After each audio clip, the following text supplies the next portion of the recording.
பகவத்கீதையில் 2வது சாப்டரில் 26வது ஸ்லோகம்.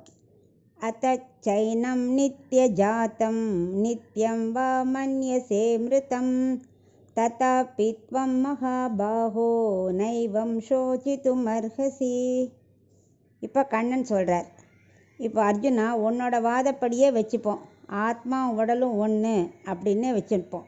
சப்போஸ் அப்படி ஒன்றா இருந்தாக்க என்ன கவலை? உடல் விளையாடிச்சு ஆத்மா அழிஞ்சிட போகிறது, மறுபிறவியே உன்னை பொறுத்த வரைக்கும் இல்லைன்னு ஆகிட போகிறது. அப்புறம் ஏன் அதை பற்றி கவலைப்படுற அப்படிங்கிற. ஒரு உடல் இருந்தால் மாறுதலுக்கு ஏற்பட்டு தான் இருக்கும். பேபியாக இருக்கா, பெருசாக போகிறா, வயசாகிறது, கீழே விழுந்துடுறது. அந்த மாதிரி ஒரு செடி இருக்குது, மரம் மாறுது, பூக்கிறது, காய்க்கிறது, பழம் மாறுது, அழுகி கீழே விழுந்துடுறது. இதெல்லாம் இயற்கை அர்ஜுனா, இதுக்கெல்லாம் நீ கவலைப்படவே தேவையே இல்லை.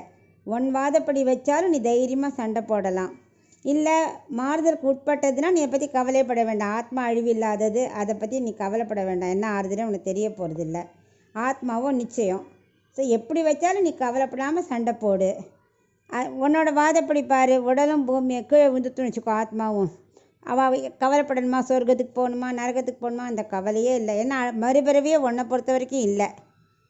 ஆனால் ரெண்டும் வெவ்வேறுங்கிறவா தான் சொர்க்கத்தை பற்றியும் நரகத்தை பற்றியும் கவலைப்படணும் அப்படிங்கிறா. அதுக்கு அர்ஜுனன் சொல்கிறான், இல்லை எனக்கு அதை பற்றி இல்லை, பட் நல்ல பிறவி எடுக்கணுமே. எப்படி எடுக்குமோ? இப்போ நான் வளலாம் கொண்டுட்டு அந்த ஆத்மா வேறு இடத்துக்கு போகிறது, வேறு உடல் இருக்குன்னா எந்த பிறவி எடுக்குமோ அப்படிங்கிறான். அதை பற்றி நீ கவலைப்படாத. சப்போஸ் உனக்கு பழைய நினைவெல்லாம், பழைய பிறவிகள் நினைவெல்லாம் வந்துன்னு வச்சுக்கோ, எவ்வளோ கஷ்டம், எத்தனை உறவுகள் வரும், ஒரே கன்ஃபியூஷன் தான் மிஞ்சும்.